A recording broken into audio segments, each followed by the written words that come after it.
What's up, YouTube? This is Too Raw for TV. All right, in this video, I want to talk about. Before I go there, I want to do a little quick message. I want to thank everybody that's subscribed to my Patreon. You know what I'm saying?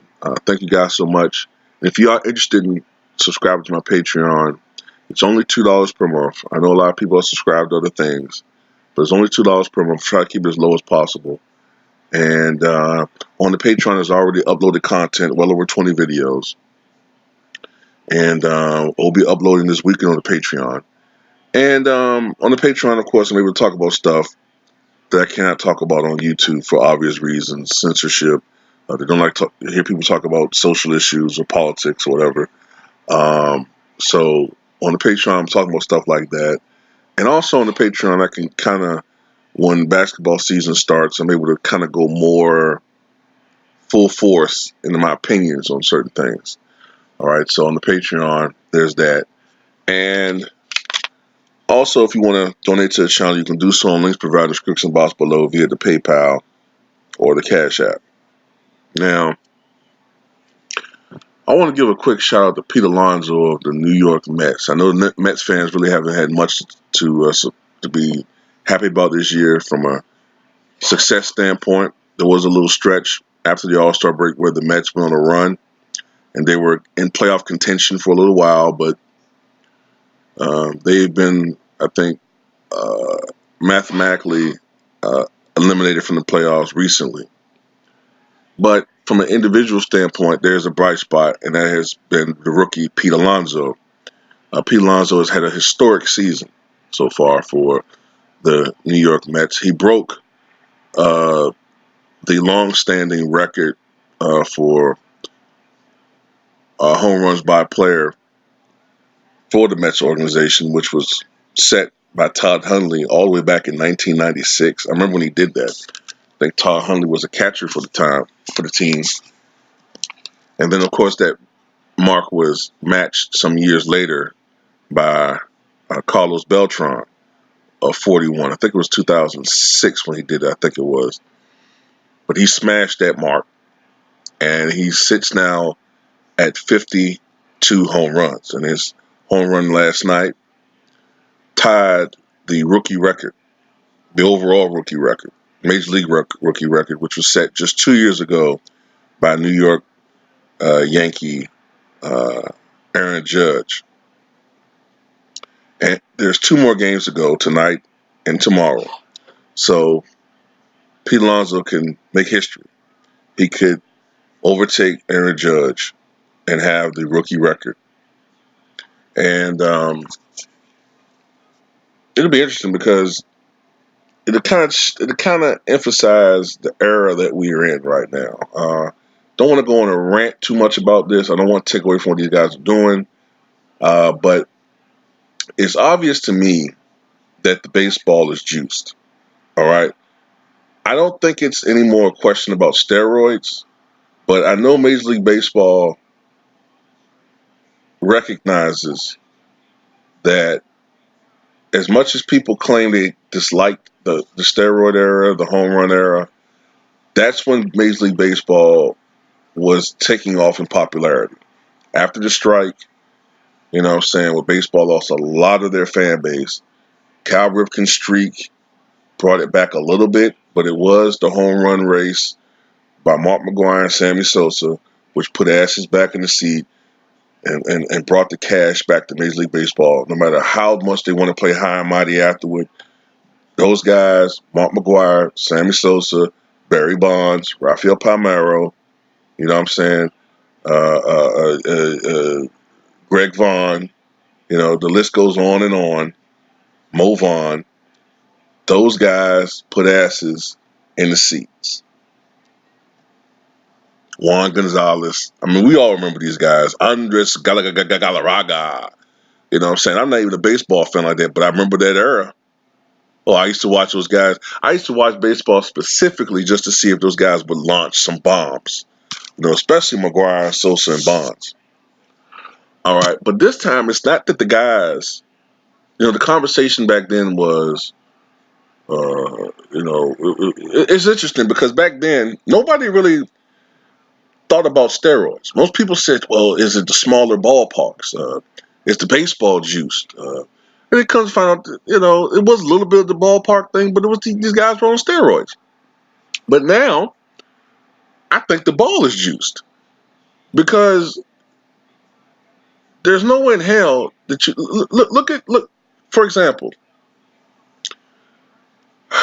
up until recently, the record for home runs for a team was the 1997, I think, Seattle Mariners.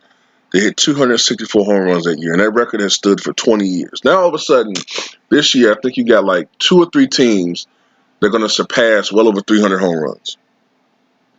And you look at these guys, they're not big, hulking monsters.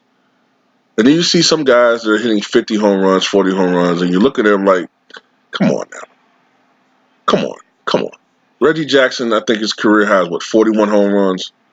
And you're trying to tell me if you put Reggie Jackson in today's baseball, he wouldn't smash 50, 60 homers? It's the baseball now. Now it's juiced. Okay? And yeah, I'm saying basically, I think if you put Aaron Judge and Pete Alonso back in the 70s and 80s, in the pitchers era, yeah, I think they would be more in the 30 to 35 home run range. I think they'd be putting up more like Fred McGriff type numbers. Um, Fred McGriff played in the wrong era too, by the way. But anyway, not trash these dudes. Just saying, keep things into perspective. But Pete Alonso's having a great year. Okay. Matter of fact, I don't know if great is a good enough description to describe what he's doing. All right. But before Aaron Judge set the record has stood for 30 years by Mark McGwire, Big Mac, with the Oakland Athletics back in 1987 when he hit 49 home runs. The rookie record before that was set by 2 guys, Wally Berger back in 1930 and Frank Robinson, who we recently lost. Frank Robinson, I think what was his rookie year? In the 60s? 50s? I think it was in the 50s. With the Baltimore Orioles, they both hit 38 as rookies. So you got to think about it. All these decades with all these great sluggers, Jimmy Fox, Ted Williams, and all these great hitters, and nobody hit 40 before as a rookie. Now all of a sudden you got guys coming in the majors and hitting 50. Come on now. So yeah, I do think the baseball's juiced. But anyway, Pete Alonso, he's the first rookie ever to hit 50 home runs and have 30 doubles, and he's the 16th overall player in Major League history to do that. I know Albert Bell is one of them. In 1995, I think it was, he did that. Matter of fact, I think Albert Bell had 50 home runs and 50 doubles that year. I think he's the only player to do that. And what else? I think this year so far, Pete Alonso is batting .260 with 52 home runs and 119 RBI. So he's definitely putting up like McGwire-like numbers. When you look at it, the kind of slightly low batting average, but awesome power numbers. Although I think McGwire homers and fewer at bats than Pete Alonso. Of course, Mark McGwire has the record for fewest at bats per home run at 10.61, followed by Babe Ruth, 11.76, and then I think it's Barry Bonds at 12.92. So that just goes to show you how frequently they hit home runs.